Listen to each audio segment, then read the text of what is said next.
طيب انتقل للعكس بقى. لو كبر حجم الاعضاء التناسليه قبل سن البلوغ، سواء كان للذكر او للانثى. هنتكلم الاول على الذكور. بلاقي اول حاجه مثلا بلوغ مبكر قبل السن بتاعه، بيبدا الجسم في افراز هرمونات البلوغ مبكرا، فبالتالي بتكبر الاعضاء التناسليه بدري. تاني سبب اللي هو زياده هرمون التستوستيرون، نتيجه بقى اضطرابات في الغده الكظريه او بسبب اي اورام لا قدر الله تبقى موجوده. سبب كمان اللي هو بيضخم قوي، يعني بيضخم زياده عن اللزوم، اللي هي زياده الوزن الشديد. ده بالنسبه للذكور. لو انتقلنا للاناث، الاسباب اللي هي كبر حجم بقى عكس صغر الحجم، بنلاقي اول حاجه السبب بتاعتها اللي هو تضخم الغده الكظريه الخلق، اللي هو كونجنتال ادرينال هايبربليزيا. يبقى الغده الكظريه الخلقي ده طبعا بيؤدي الى بيؤدي الى زياده الهرمونات الذكوريه، فبالتالي بتاثر على حجم الكليتوريز او البظر. يبقى تضخم غده كظريه الخلقي اللي هو كونجنتال ادرينال هايبربليزيا بيعمل بيزود الهرمونات الذكوريه، فبتاثر على حجم البظر بتاع الانثى. او برضو نفس القصه بالنسبه للام، اخذت هرمونات او اخذت ادويه زي الكورتيزون اثناء الحمل. او سبب كمان اللي هو اورام في الغدد الصماء عند الطفل. عظيم جدا. يبقى امتى بقى انا كأم او كأب اقلق واروح للدكتور؟ برافو، سؤال جميل جدا. لو حجم العضو التناسلي عند الذكر او الانثى اقل بكتير او اكبر بكتير من الطبيعي، يبقى دي نمرة 1. حجم العضو التناسلي بحفظكم اهو، اكبر بكتير او اقل بكتير من الطبيعي. الطبيعي هنا قلنا الارقام بتاعته في اول الفيديو. او لو في شعر او اي علامات بلوغ بدري ظهرت مبكرا على الطفل بتاعي.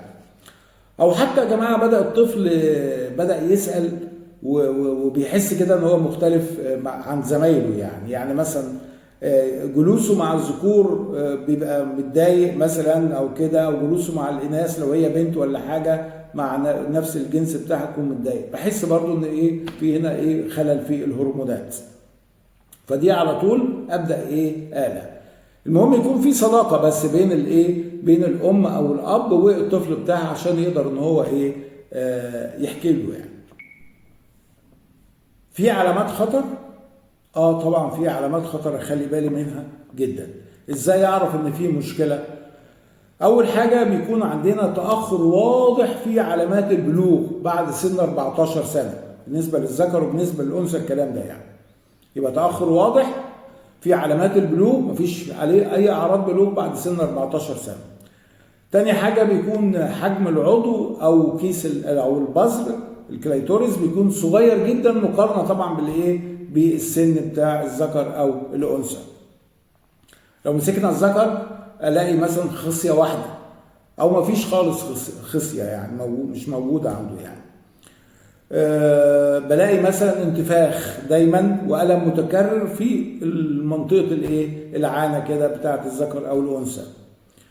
بلاقي شعر في اماكن غير متوقعه، يعني بدري قوي عن الميعاد. بعد اي حاجه من الحاجات اللي انا ذكرتها ال4-5 حاجات دول، لو شفتها ما تترددش على طول وتذهب للطبيب المعالج بتاعك في الحال، وما تقولش بكره هيبقى كويس والحاجات دي كلها. لازم على طول تذهب للدكتور بتاعك الطبيب المعالج. طيب ننتقل بقى بالنسبه لنا للناس. بالنسبه للناس يا جماعه القياس بيكون طبعا دقيق وصعب جدا في البيت. بس حضرتك لو لاحظتي ان البظر او الكليتوريس بتاع الانثى اكبر من الطبيعي بشكل واضح، على طول انا بلاحظ كأم مصحصحه، بلاحظ الهدف من القياس في البيت مش ان انا اقيس، لا، هدفه ان انا الاحظ واتتبع، مش ان انا اشخص ولا اي حاجه. انما اي شك في الحاله دي على طول بروح للطبيب عشان الفحص الدقيق.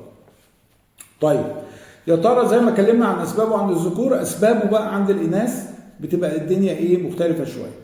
زي ايه؟ نمرة واحد بنتكلم على نقص في هرمون الاستروجين، ده ناتج طبعا نتيجة ايه؟ اضطرابات في الغدة النخامية. تاني سبب بيكون فيه عيوب خلقية، زي عدم اكتمال البذر او الشفرتين، دي بتكون عيوب خلقية ربنا خلقها كده. تالت حاجة بتكون سوء التغذية. سوء التغذية ده بتكون سؤدية واضح يعني، وأنيميا شديدة أو أمراض في الكليتين بيكون مصابة بيها الايه الطفلة يعني. الكلى طبعا ليها دور.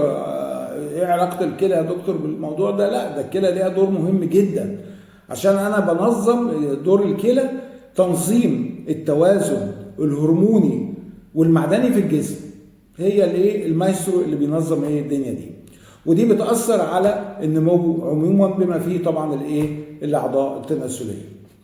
الكليتين كمان مسؤولة عن تحويل فيتامين دي 3 من الصورة الغير نشطة للصورة النشطة، وده طبعا في غاية الأهمية عشان عملية امتصاص الكالسيوم ونمو العظم. فأي خلل بقى بيحصل فيها بتأثر على النمو وبتأثر على البلوغ.